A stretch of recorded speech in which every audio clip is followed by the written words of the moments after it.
You're a group hug guy. You want a group hug. A participation trophy? You want to say, I don't want hey, participation everybody trophies. get a chance. No, I do like group hugs, though. And let's all put our arms around each other. We understand that you don't have one player recruited on your team that can compete with the other one, but you know what? Let's all do a group hug, and we'll sing afterwards. Kumbaya. Light it.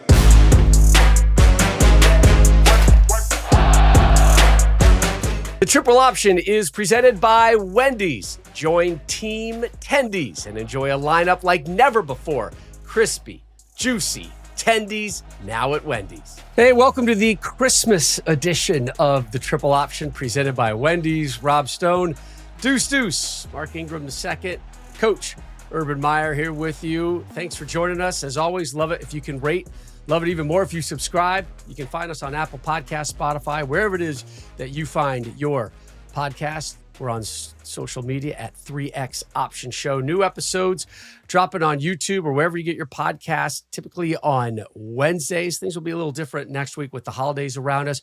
Want to let you know Alabama head coach Kalen DeBoer is going to join us ahead of their quarterfinal game in a little bit here on the triple option. But before we get to the games that took place and the games that are still ahead, Coach, you got some cashish? You got something in? Show me something, man. Show me something. What you got there now? it is. Is it legit? Is it signed? It's signed, and Dave sent me a text. And Dave he said, Portnoy hey, has paid up. Is that what you're telling me? Yeah, it's debt paid, and he sent me a text, and he said, "What's your address, man? People think I'm not paying my." I could tell he was kind of pissed, and so I said, "Hey, we're just joking around." So it's signed. It's done. It's sitting right here, but I haven't written a check or cashed a check, so. This You have goes no to idea what to Mrs. do Meyer with upstairs. No idea. You just give it to like Miss a Shelley. Post-it I might note just for frame Coach. this bad boy and put it down here in my man cave. So yeah, Dave, debt paid. Any notes on the check, or like what does it say on like the memo? He line? didn't write this damn thing. I'm looking. It's Kevin. I just see in the corner it says Dave Portnoy. So no, the old boy didn't write that. His peoples wrote it. So, but Dave, well done. Debt paid. All right. Good job, Dave Portnoy. Happy holidays to Dave Portnoy as well. Are we ready now for any given Saturday? We always ready for any given Saturday. We were always ready. We were always ready for the first round of the college football playoffs. They are in the books. Mark's got that special smile because Alabama won at Oklahoma. Miami won at Texas A&M. Ole Miss and Oregon also advancing. So remember, last year, all four home teams in the first round won. 2-2 this year, including the first two games of the first round of the playoffs, went to the road team. What transpired over the weekend kind of leads us into Crossroads presented by NHTSA. Whether you get pulled over or in a crash, drinking and driving will change your whole world. Drive sober or get pulled over, paid for by NHTSA. Coach, you, me, Mark, we were in Norman, Oklahoma, saw a great game between Alabama and the Sooners. Then it started going downhill a little bit, at least the quality of football over the course of those 2 days. Yeah, Alabama, Mark, and I always try to say, okay, the best version of the teams out there, you have Georgia's best version right now, that's going to be hard to beat. Yeah. Ohio State's best version is going to be hard to beat. I'm telling you, Alabama's best now we got to get the best version.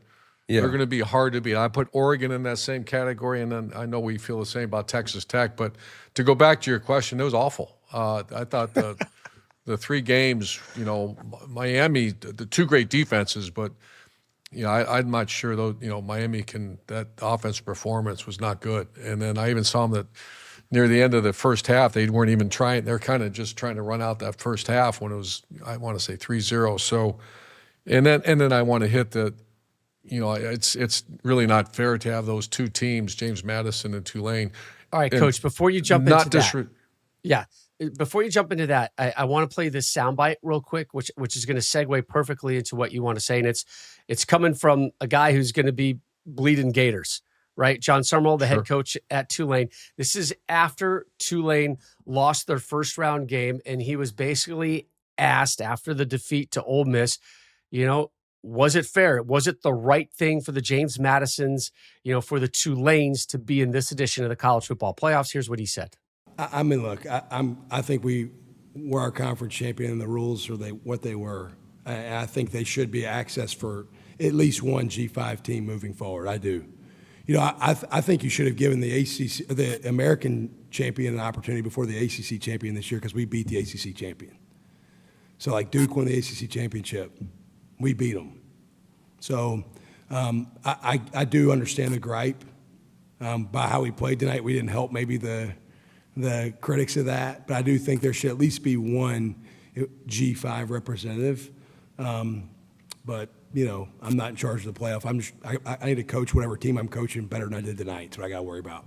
So Tulane fell at Ole Miss 41-10. Oregon put a 50 burger on James Madison, although JMU did put up 34 points, but in the end it was a 17-point loss for James Madison. So it's the inclusion of those two teams and what you saw from them on the field, Coach, which gives you a little bit of angst.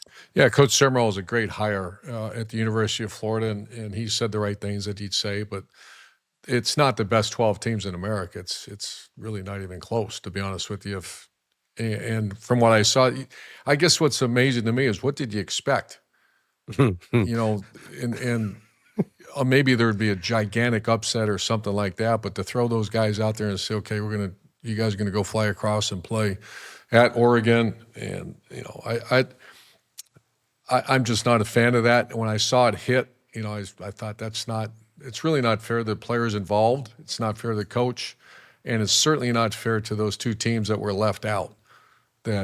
So I know Coach Stoops and I had a long conversation about that because I don't believe he ever started coaching, but I was at Bowling Green and then I was at a young Utah team when the Mountain West. But people said when I was at Utah, Mark, we beat A&M badly. We beat Arizona, beat Cal, beat Oregon.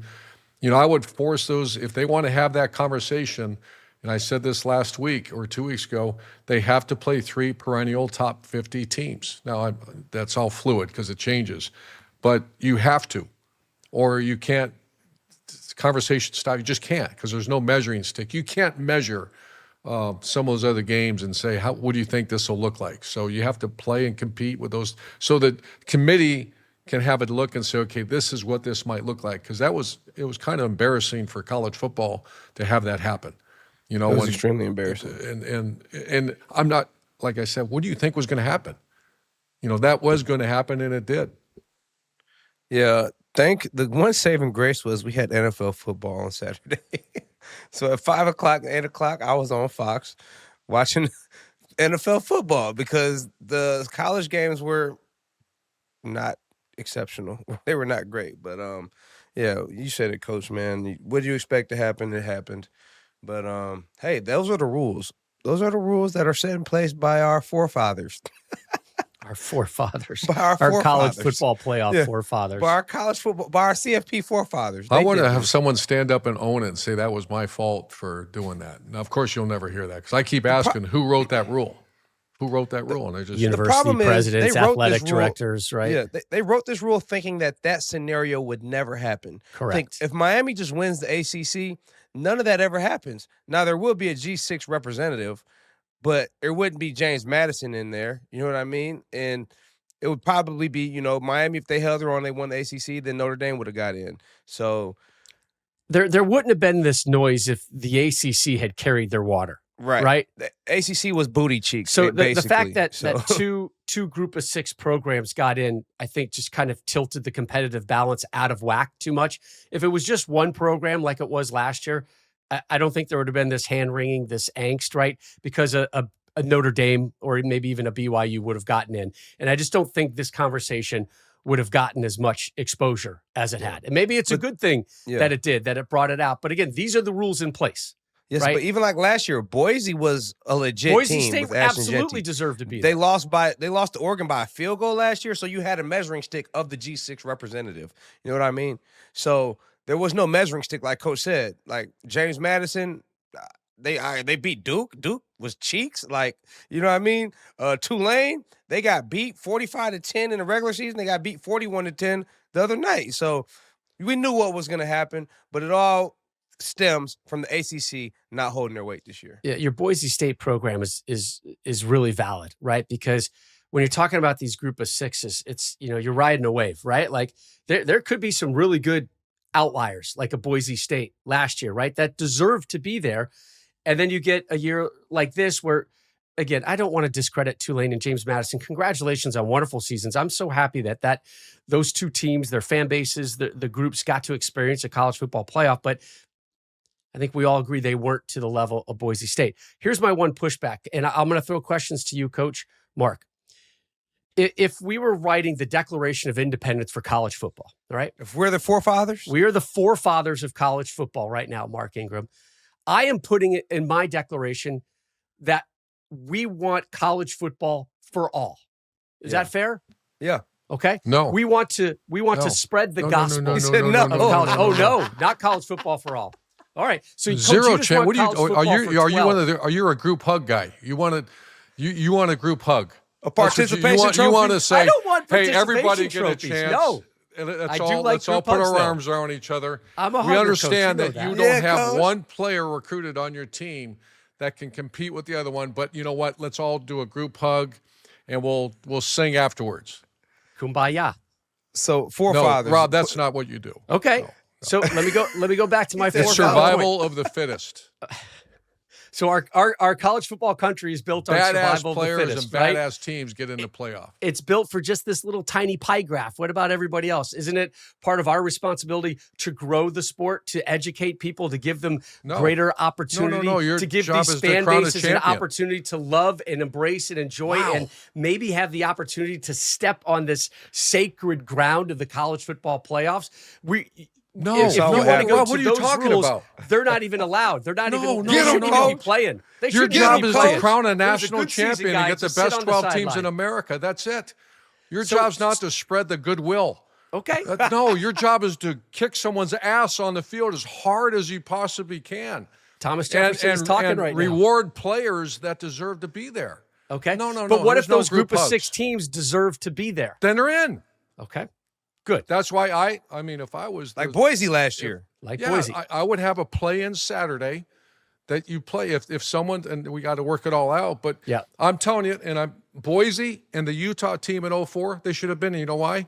Because we kicked the shit out of those other Power 5 teams. If James Madison or Tulane would have beat Ole Miss, absolutely they're in. Okay. They did. They got 45 ran to out the 10. field. I the group hugger in me just wants to make sure that there's always that Wow, opportunity Rob. for those teams out there. And again, I Coach, love you, Rob, but wow. but listen, man. That's why there's no chance you can be on this. Wow. I love you to death, Rob. No. Think about what these last few days have done for college football in the Virginia area around James Madison and in New Go Orleans. ask the right? ratings. Go I ask don't the care about ratings. I'm I not know TNT televising those does. games. Yeah. You know Ain't what my I'm going to do is problem. I'm going to get a conference call at Notre Dame, and I'm going to have Rob explain how this is really So important. why does Notre Dame automatically belong? Because their name is Notre Dame? Like, that's it? Like, how come they are automatically part of this 12-team conversation? Why can't we? Because they Again, would have killed I- Tulane or James Madison. You don't know until you play the game. We just saw the game. Don't. play. Notre Dame didn't play. And I love let's go. Notre Dame. I think they're a This is great really team. good, Rob. But I would force that, and I said this before, in the scheduling, you did the small guys, which I was a small guy for a long time. You want to play with the big cats, you schedule them, and you could say, well, what if you can get them on that schedule? We'll figure out a way, right? Yeah, they have to play three teams, and there's your measuring stick. Okay. If James Madison or like we mentioned Tulane, I love Tulane. I love their coach.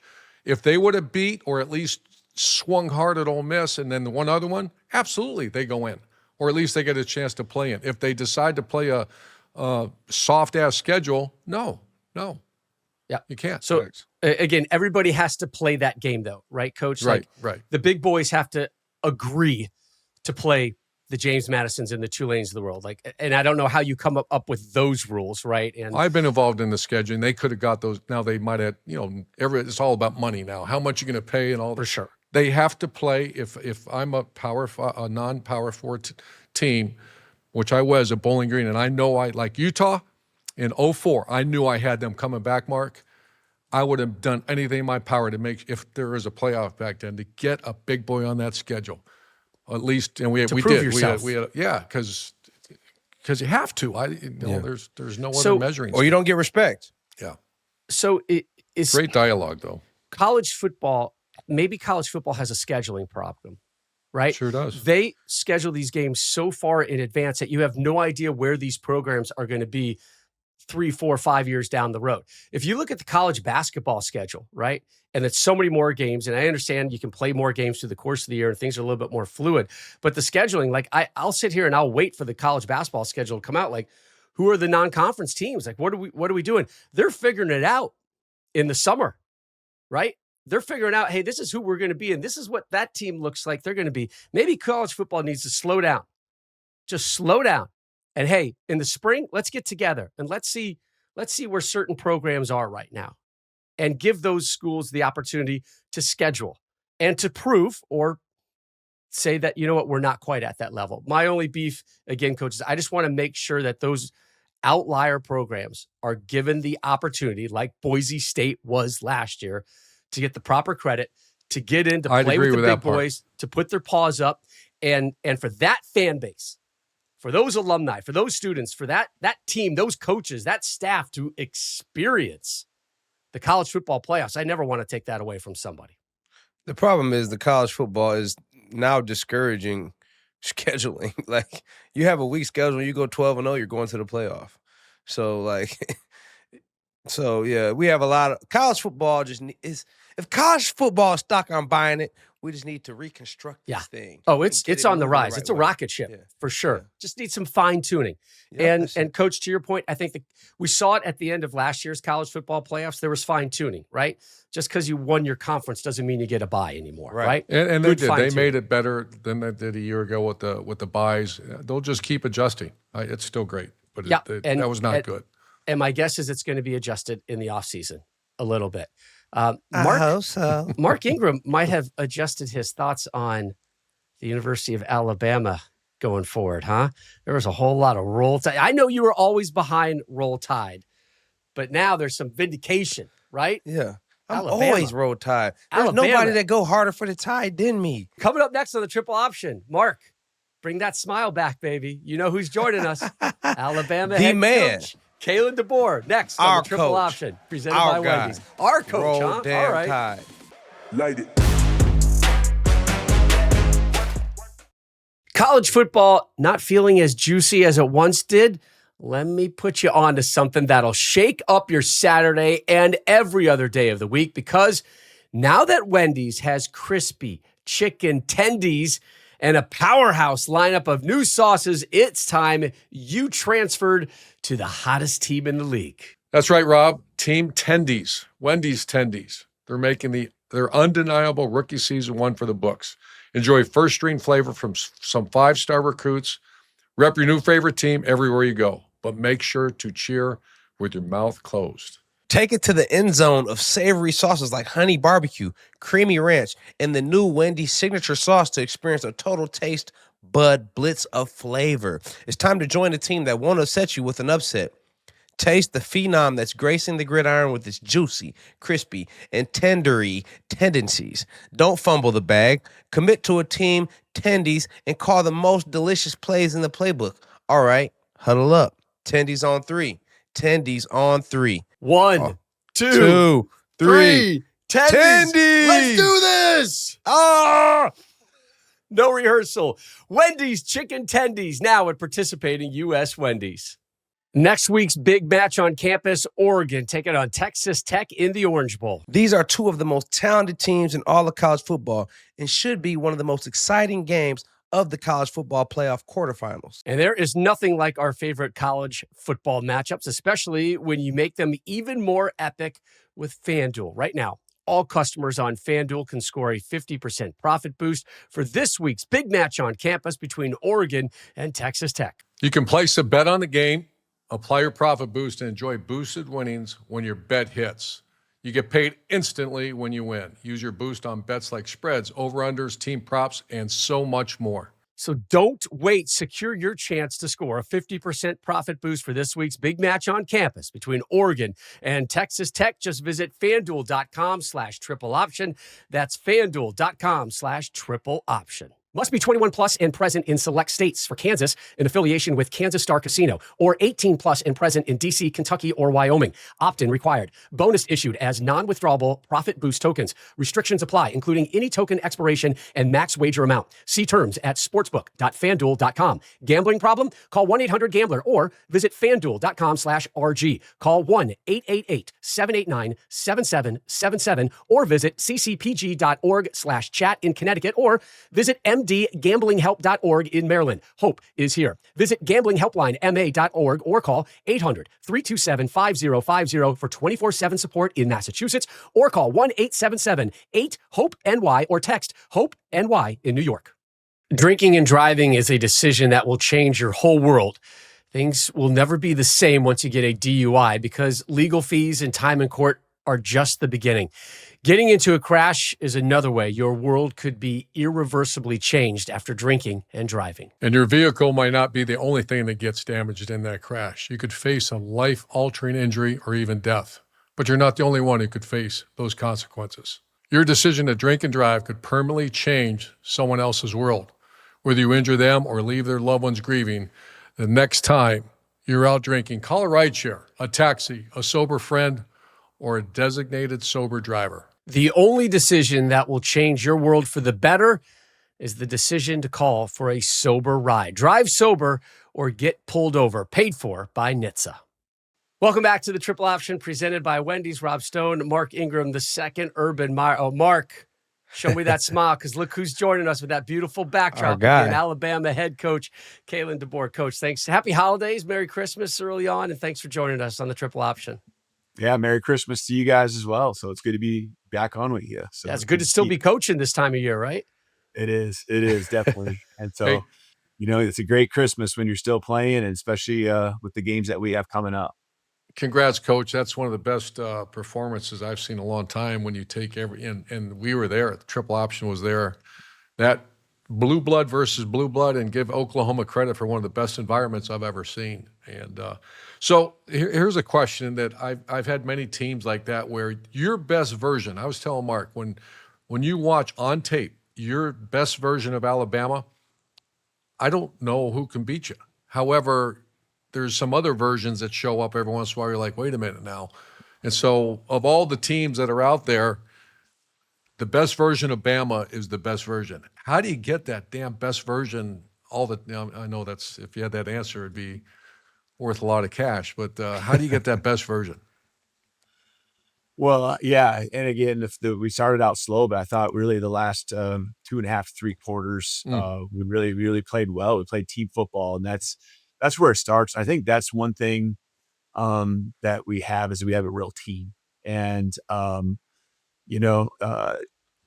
again, the SEC championship was something that, really was frustrating for our guys. No, we didn't play our best. And, but you keep working back. There's just been these moments where the team just always rises to the top, and guys playing for each other. And I think our guys truly believe that, when you play great competition, there are going to be plays, there are going to be times and moments where it doesn't go perfect, but the other side of the ball, the other phase of the game is going to figure it out. They're going to make an adjustment. They're going to get back on a roll. And especially in this game, we had guys a little healthier, and we were able to, I think, play for 4 quarters. So we had more guys hitting top speeds than really any other game other than Tennessee. We had the most guys playing the fastest in this game all season long. It was tied with the Tennessee game. So that's quite a while ago.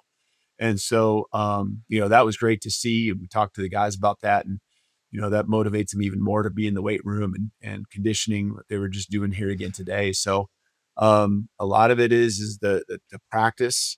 The show right away. We just missed some opportunities to convert some third downs, which keep us on the field. I thought a couple angles on tackling, early in the game, they got us. And so once we really settled in, I thought both coordinators made some good adjustments to get high in a rhythm, to keep their quarterback Meyer off his spot. Got some more pressure in different ways. Had to mix it up a little bit and make some adjustments there. I thought our coordinators and our players did as good of a job in this game as we have all season long. of staying the course, but also adjusting to the moment. Hey, Coach, man, appreciate you being on, man. And when our producers reached out, they told me that, man, you had some requirements from me, man. What'd you say I had to do, man, in order for you to get on the show? I don't know what that is. I don't know. Apparently, Maybe apologize for questioning whether we should be in the playoff. Is that what they're yes, getting at? yes. Okay, Mark. Hey. But listen, I can't apologize because it was some reverse psychology. I was throwing the rat poison out there, and clearly y'all heard me because we went out to Norman and we did the job, and we gonna do the job again in a few weeks. So I go harder for Bama than anybody in the nation. I go harder for you than anybody in the nation.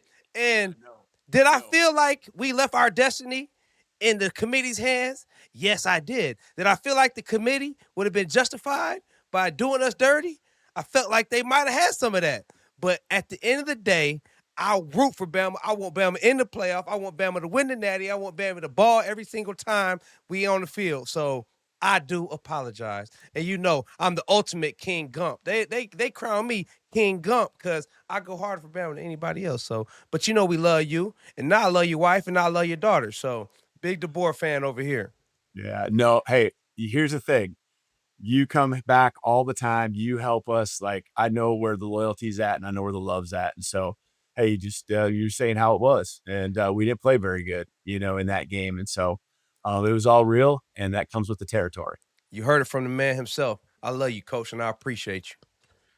Coach, you're sitting there down 17-0 on the road, and that crowd is on you. What was the messaging? What was the tone that you wanted to display to your team at that moment? Well, the defense, I've starting with that side, first of all, just when they come off the field and we've given up some points, I just have, I don't know, they believe in themselves. Our whole team believes it, and just telling them to keep playing. And they're going to force a turnover at some point.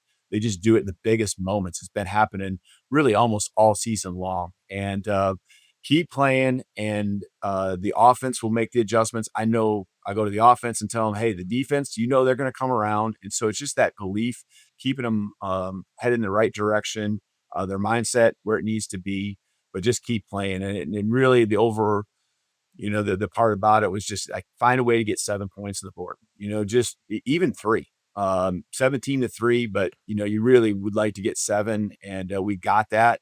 And when we got that 7 points there, it really felt like, hey, this game, we're settling in now. We've taken some big punches here. And, we've weathered hopefully the major part of the storm, and we just got to keep playing. And then, we got 3 more points. And then the pick 6, and I was good even with where we were at going to halftime, feeling 17-10 with what we took on. Hey, it's going to come down to the end, but we can manage this. We've been in these moments all season long, and we'll find a way. But the pick 6 by Xavier, CB. Yeah. How did that change your halftime messaging to the team, that pick 6? The vibe was probably the biggest thing. When you go in the locker room and all of a sudden you've overcome a 17-point deficit as fast as we did, that was just, there was an energy in there. So it was honing in that energy and understand you have to refocus, and we can't have what happened in the first quarter happen again in the third. And we just kept playing, made the adjustments. I thought our coaches did a great job. It was solution oriented in the locker room. It had been on the sideline as well on the headphones, but just thought it was a really good halftime moment for us as a team. Early scouting reports on Indiana, a big noon kickoff, we covered them a bunch of times, and it's 2 years in a row. It's an enigma to me, because I coached against Indiana so many times, but I'm sure you're knee deep in them. It's just fewest big plays on defense they give up, and one of the fewest missed tackle teams in the country. And then the other side, just they don't make mistakes and they take care of the ball. It's one of the great stories in our lifetime in the game. What have you seen in Indiana? Yeah, I mean, Coach Signetti's got he's obviously got a great coaching staff, because these guys, you can see they're coached up.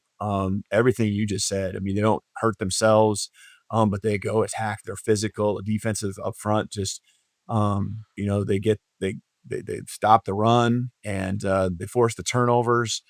They do all the things that championship level teams do, and there's a reason why they're ranked number 1 and undefeated. So we know we got a great test ahead of us. Coach, man, Ty, I want to talk about Ty, man, and the offense. He didn't turn the ball over. He made the right decisions. Obviously, Daniel Hill gave us some spark in the run game. Even though the run game kind of struggled at times, how do we continue to maintain some offensive balance, manufacture some run game, stay in third and manageable, get positive first and second downs, especially against this Indiana defense, who is very disciplined and tough to handle? Yeah, I thought, the unfortunate part was the first couple drives, the first 3 drives, just got a couple yards, but we actually took the sack on the one screen pass, which, just trying to get again to your playmakers and then execute as well. They did a nice job too. But getting Ty in the rhythm, and I think we really got him in a rhythm, as good of a rhythm as we've had him in a long time. And the ball was going to the outside and just hitches and inside on some little intermediate routes and short routes, and the guys made plays. There's still some opportunities early on where the ball's on the ground on a third down. Yeah. You didn't make the completion, and if you can just stay on the field, now you can get more runs and more attempts and just find that rhythm. But as the game went along, we found that rhythm, and then really what I think was the key is finding that that downfield, those downfield throws, and Yeah. really what it comes down to is you think, oh, they're spark. Well, guys make plays, Yeah. and they the catch by Germ, made by Isaiah, Yeah. in the fourth quarter there, and I put that those on the money, and gave them a chance, and that's the key. And saw isolation one on one, and those are some of the things when the last maybe 3 weeks or so, we just weren't quite making those plays. And the protection, I thought it got better as the game went on. When we got obvious fast down situations, it got hard again. But very end, I know we took a sack there or two. But I thought for the most part in the normal downs, I thought we did a much better job protecting. Ty felt that and felt comfortable making the throws. And again, he got rid of it pretty quick Yeah. for most of the game. Coach, let's go back to 2019. You are in Bloomington, Indiana. IU's offensive coordinator. What was Indiana football in that little snapshot of time that you were there in Bloomington?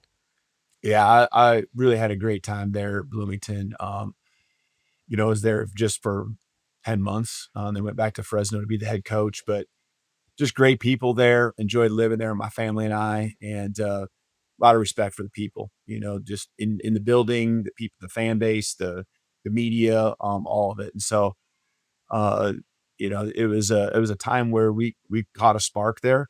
Went to the Gator Bowl and, had a good season. I know offensively, it was a lot of fun. We got it rolling there pretty consistently. And so, had a great time, a great experience there. And obviously Coach Signetti has taken it, to another level here these last 2 years, and just what he's done. It's just really impressive, how he's got that momentum, how he's got that swagger that the team has. You said something a minute ago that just struck me, and I just wrote it down, is that you're down 17-0. Every coach, Mark and Rob, you try to put your team in adverse situations. That's the whole idea of offseason in my mind, is because people show their true colors. The bad thing is sometimes you get adversity, you lose. I'm just sitting there thinking, how valuable for you and your staff to witness right in front of you that environment that you got punched right in the face as hard as they could, and they came back. Just talk to us about how valuable that is. I'm sitting there thinking how valuable that is. You can't put a price on what just happened to your team. Man, 34-24 is the final score. And now that we've won, it was maybe miserable at times early going through it. But now that we've won, it's one of those program things that, we've done together. I talked to the guys about that yesterday.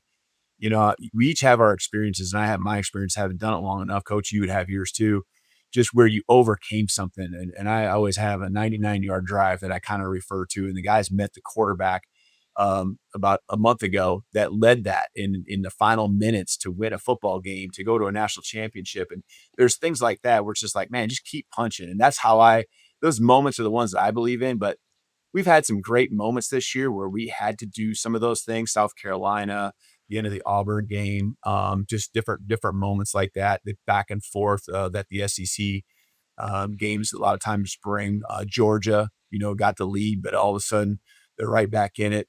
But this one, I think, just like you said, Coach, just 17-0, and coming back. Now that's one we've done together, and that's one that we have to remember, like how we did it, and it wasn't just like barely scratching, getting through it. We thrived, we excelled, and as the game went on, you could see it just growing on us. And so we got to remember that one, not just for down the road and right now in the moments we're in and facing these great teams that are coming ahead. We're going to take more punches at times. I mean, they're just too good of teams that we have, ahead of us, starting with Indiana. So just that's what we got to remember, and we got through. Coach, we got about 10 more days till we play in the Rose Bowl. Me and Coach, and we're always talking about how do you manage, a slight break. Like how do you, keep the intensity going in practice, but also staying healthy, staying fresh. What is the message to the team, and how do you plan to handle this 10-day gap moving up to the Rose Bowl?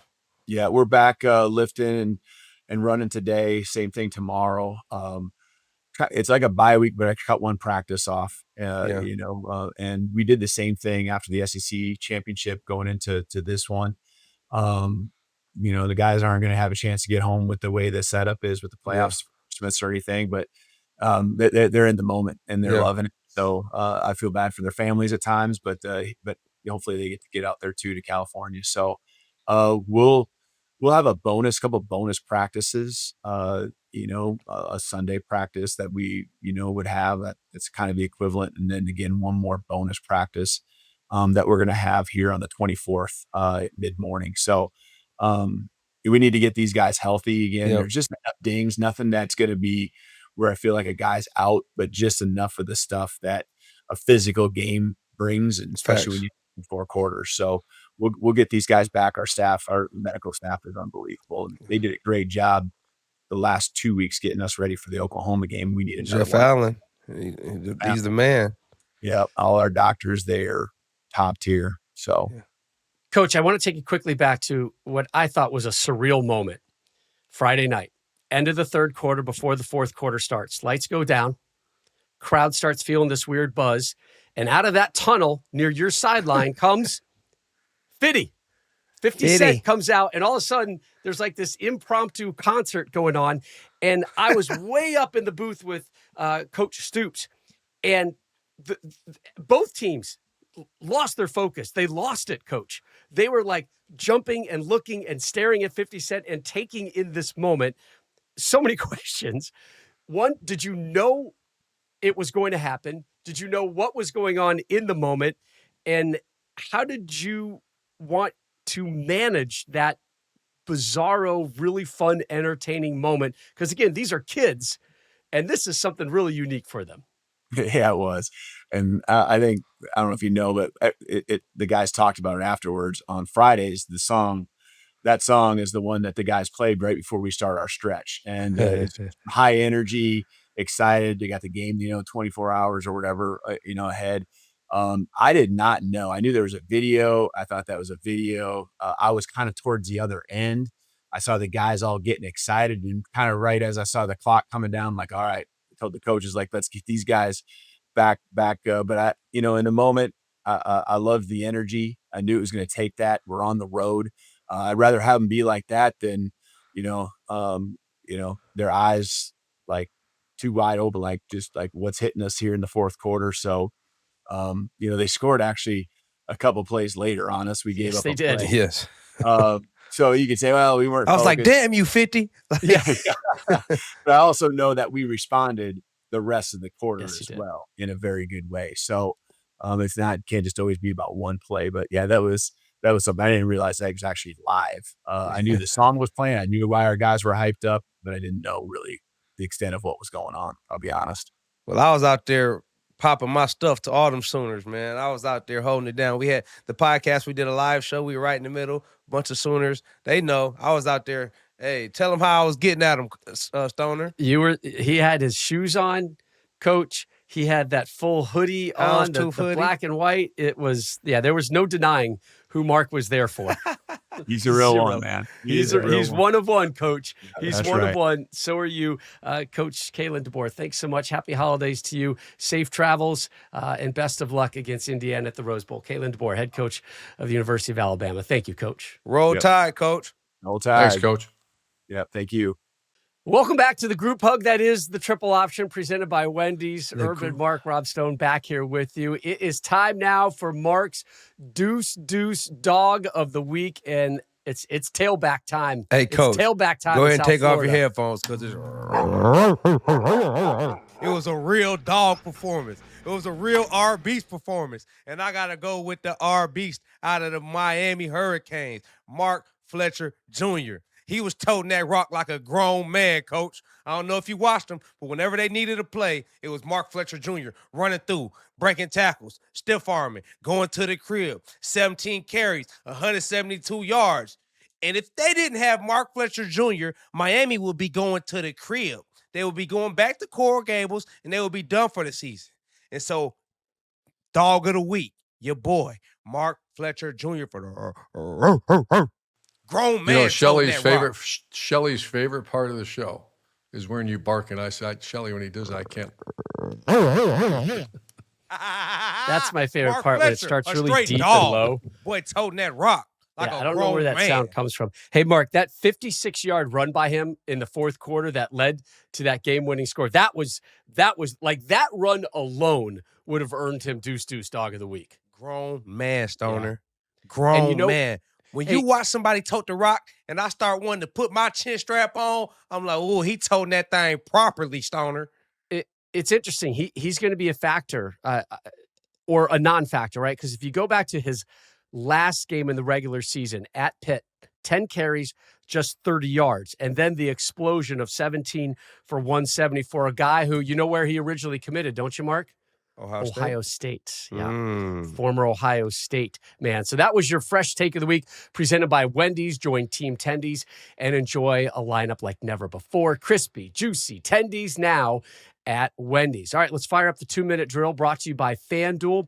Visit FanDuel.com/triple option to download the app and take advantage of a 50% profit boost today. We are going to pick Texas Tech versus Oregon, Ole Miss versus Georgia on next week's episode. So this week we're going to look at Buckeyes taking on Miami, Alabama, Indiana. All right, let's start with the second-ranked Buckeyes inside the Cotton Bowl again, like they were last year, and they take on Miami. Coach, right now, Buckeyes favored by 9.5, over under 41.5. How do you see it? Well, last time we saw the Buckeyes, they lost Indiana. And if you remember, Indiana played fantastic, especially on defense. And Mendoza won the Heisman that night right in front of us. Big Noon was there. And so I'm just concerned about Miami's offense. I've kind of been concerned about them all year, but they didn't look good. They didn't even look like they were if you go back and watch the final drive of the first half, they were huddling and trying to get out even after, I believe it was a turnover. They got good field position. And then it was just offensively, they looked a mess. And so Carson Beck is as talented as there is. I made a comment that was going to be his most important game of his career. I'm going to follow up with the most important game of his career. This is going to have draft status is being determined here right now against NFL quality defenses. Against A&M, he didn't pass that grade. You know, and quarterbacks get far too much blame and far too much glory when they win. So it's not just Carson Beck. So I think Ohio State covers. I just don't know how Miami's going to score points against the top defense in the land. And they're going to watch that film, and you're going to see an excited group of Buckeyes getting ready to play that offense. Now, on the other side, Miami's defense is legit, Mark.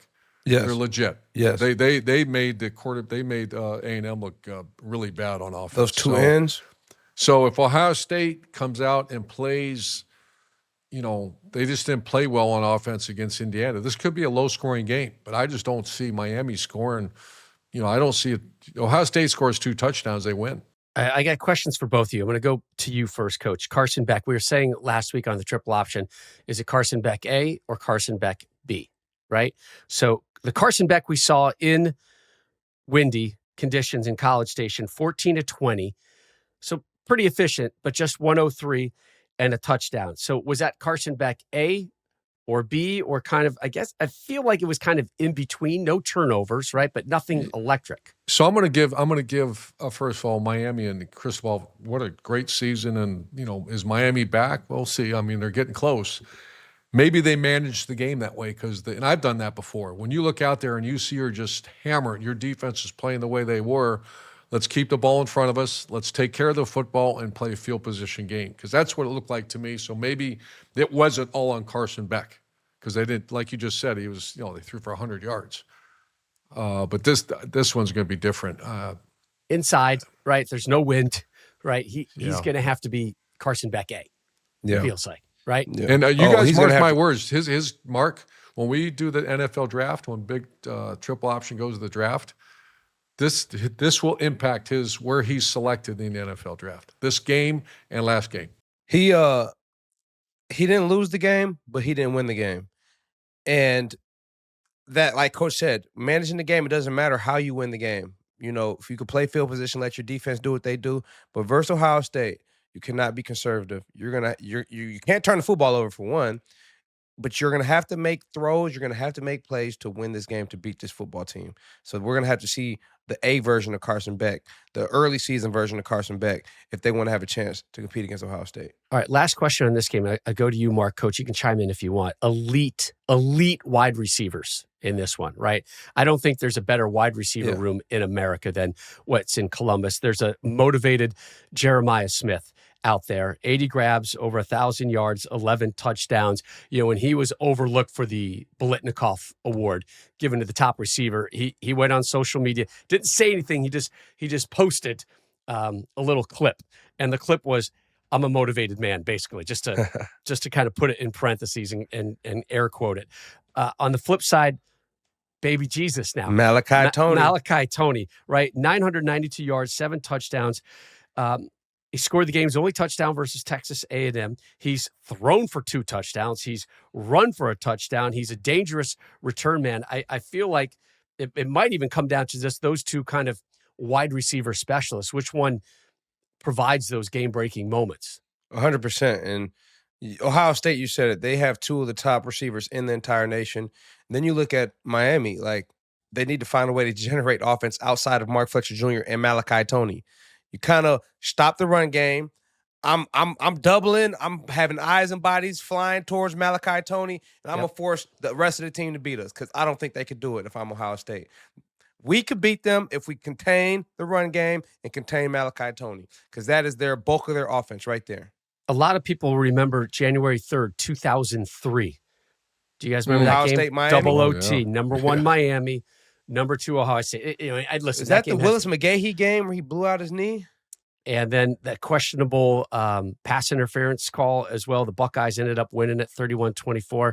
I think you'll be seeing more and more flashbacks to that one going forward. That was a fun game, but has no bearing whatsoever on this year's edition of the Cotton Bowl. All right, let's head to Pasadena, California, the Rose Bowl. We heard from Kalen DeBoer earlier in our conversation here on the Triple Option. His Tide, ranked number 9, taking on top-ranked Indiana. Mark, Hoosiers favored by 6.5, the over-under 48.5. Are you going to sing me a song right now? Hey, middle of our fight song. Remember the Rose Bowl will win. And hey, Rose Bowl. We love the Rose Bowl. Bama Rose the Bowl's Rose in your Bowl. fight song? Right, Yes, it's a it Big is. Ten Rose Bowl. Hey, It's not Alabama. I don't know, but History, we in there. baby, Hey, history. it's in there because guess what? We won the Natty at the There you Rose go. Bowl. You know There what I you mean? But go. it was in there before that. I don't know why. Wow. But hey, but it is in the fight song. But listen here, to this game, Indiana, one of the most complete teams, one of the most disciplined teams, one of the most well-coached teams in the country. Got the Heisman Trophy winner, Fernando Mendoza. You got 2 backs in the backfield, Roman Hemby, Kalen Black. You got 3 receivers, Elijah Surratt, Omar Cooper Jr., who hurt his ankle against in the Big Ten Championship, but he should be available. You also have Charlie Becker.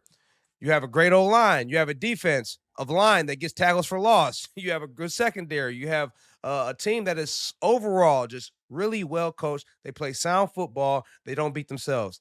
With that being said, when Alabama, how we played from the second quarter on in the Oklahoma game, that's the team you want to see. You want to see a team that stays in third, is moving the chain, staying in first and second, getting positive plays, staying in third and manageable, not getting behind the sticks. You want to see a defense who's getting pressure on the quarterback. You're going to need to pressure Fernando Mendoza and make him get uncomfortable in the pocket. I think Alabama's going to play their best football. I think this last game should galvanize them, give them a lot of confidence. -6.5 is a big number for me. I think Alabama covers that. I think Alabama wins outright. I like our path to the playoff. We had Oklahoma. We got Indiana. If we win this game, we get, I think, either Oregon or Texas Tech. I like Alabama's path to get to the whole thing, and I'm taking Bama. I'm taking Bama in this game. I'm taking the 6.5 points. I'm taking them to win outright. Ty Simpson didn't turn the football over last week. Had a good game, made some good decisions. Our run game still is kind of but Daniel Hill, we got him going a little bit, made some good runs down the stretch. Manufactured some run game with the quick passing game, with the screen game, staying positive plays first and second down. I'm taking Alabama in this one. Hey, Mark. I'm taking Alabama in this one, Coach. I Hey, like Mark. our path to the Natty. I'm saying that was one of the best performances I've seen. We were there in Oklahoma. How about that atmosphere? It was How Down about, crazy. Brett 17-0. 17-0, and they came back, and the poise, the coaching, the leadership on that. I thought it was game, set, match, because that environment, that was a tough-ass environment to play in. So, again, I'm going to go back to and I've sat in that chair on the Sunday when you see the best version of your team, which Coach DeBoer is doing right now. He's staring and watching at it right now. How do I get my best version of that? Because your not good version, you guys are going to get your ass kicked. Get Mark. killed. Now, your best version, I'm not sure there's a team in the land that can beat Alabama. That's how good they were for when you used to tackle. How about the tackling on defense? Yes. And I mean, it was fantastic. It was really well done. I That was keep one of the telling best us- wins I've seen this year. I keep telling us all season long, Coach, our ceiling can compete with anybody in the nation. How do you get that, Mark, in that locker room? Do you know that But locker our room at all? bottom is blew out. Our bottom is blew out. The floor Why? is I have no idea. You get two Yeah. different teams. I have no idea. You get two different teams. I don't know if it's unprepared. I don't know if it's not confident. I don't know if it's uncertain. I don't know what it is. But when you have Alabama playing at their potential, they're one of the best teams in the country. And we've seen it all throughout this year. But we've also seen them play very poorly versus versus Georgia, versus Oklahoma the first time, versus Florida State. So if we can get consistent performance playing to our potential, I like our path. I like Alabama to win. I like Alabama to be competing for a national title. How about that environment, Rob? Was that something? Hey, Loved listen, I was Loved in the booth. I was in the Alabama booth. I was with our AD. I was with our president. Ooh. I was with Coach DeBoer. Coach DeBoer's wife, his 2 daughters, and some heavy hitters. And it was like a funeral in there at 17-0. First quarter. Yeah. But then my 24 boy on Lottie answer Dottie. changed the mood. Yep, my boy Lottie Brooks gets the touchdown. Okay, here we go. Xavier Brown, pick 6. Okay, here That we pick go. 6 was a dagger. Yes, dagger. sir. We needed that. And then we kept it going. We kept the momentum going. But that's the Alabama we need. The Alabama that consistently plays to their best is going to be a tough team to beat. And that's why I think it's going to show up in the Rose Bowl. And that's why I think it's going to beat Indiana outright and advance to the semifinal. An insane historical dichotomy between these two programs, right? Alabama, third winningest program in college football. And just a couple of weeks ago, we were reminding folks that at one point, Indiana was the losingest team in college football. But you know what Kurt Cignetti's doing last couple of weeks? He's finding his way to that recliner. Just think of the fingerprints on this Just program. watching This CFP tape, has Saban's man. fingerprints all over it, though, Stone. Mario Cristobal, Kurt Cignetti, Kirby Smart, Dan Lanning. That's 4 of the dang 8 teams that are in the playoffs. So them all got championship pedigree. You say we the third win in this program, but we got the most natties in the history of the game. You know who don't care? You know who don't care? I don't give it now. The Sig Sig. don't care. Sig don't care. Hey, Sig's up there scheming, watching tape, he is. burning I'm a that big recliner Indiana out. guy, but I got too much Bama in me. I know. man. You got to do what you got to do. I get it. I got too much get it, Bama Mark. in me, man. It'll never leave you, my friend. It It'll. won't. By the way, I was so proud of you, and not that I didn't think you wouldn't stick up for your team, but man, there's a lot of Boomer Sooner running around us in Norman, Oklahoma, and Mark with the kicks on, with the hoodie on, standing on the stage during our live show, screaming everybody out, putting up a good old fight. It was fun, man. It was a Two great great time. blue bloods in a just, Coach, to your point, a beautiful atmosphere. Yeah. Like, Coach and I got to walk around with Coach Stoops, Mark, in the bowels of the stadium. Royal treatment. Man, we ran into Coach Venables. Man, Coach Venables, when we saw him in that tunnel before the game, he was all smile. Like, it didn't even look like he had a game, much less a playoff game. He was loose and comfortable and upbeat and everything that they put on. Yeah, it was a hell of a show in Norman. How about Coach Stoops getting treated the way he should get treated? Royalty. That's really cool to see that. A real Really. king. Yeah, and he should A be, real man. king. And we appreciate you, Coach Stoops. You the man. Coach Stoops, like, when I say you've got good parking, like, we literally parked on the practice field, like a short slant away from hitting the stadium, right? But you know how focused Coach was on this game? Urban, do you remember what happened about, like, I don't know, about 40 minutes later before we pulled in and got out of his car? Oh, he left the car running, right? He left the car running. Mark, he Somebody left had to the find car Coach running. Stoops. I shoulda went He's with in it y'all. running. I should have went with y'all because me, Trent, and AJ, we walked through the masses. We Head walked down, through the masses, hat on. went through gate 3, which was freaking absurd, trying to get in there. There's me, Trent Rich, and AJ McCarron with all these Boomer Sooners trying to get in the stadium. I was like, damn, we should have went with Coach. It was a great road trip, man. We need to do that more often. Make sure to follow, subscribe, rate us on YouTube, Apple Podcasts, Spotify, wherever it is you seek out your podcast. We are on social media, 3X Option You Show. don't got Next no game, week, Stone? huh? You don't got no game this week? I got no game. I got plenty of game. I just don't have game for this one. Next week on the Triple Option, we're joined by one of our favorites, a heartbeat, an OG here at the Triple Option. Texas Tech head coach Joey McGuire joins us. That's a special Monday release. You're going to learn some things about Coach's license plate and the car he drives on Sundays. You're going to want to stick around for that. Next week, as always, thanks to our sponsors, Wendy's, FanDuel, and NHTSA. Happy holidays, Merry Christmas, Happy Hanukkah, Happy New Year, happy everything to everybody. Happy Hugs, Coach. holidays. Hugs, Coach, hugs. Bring it in, Coach. Hugs for everybody. Pass.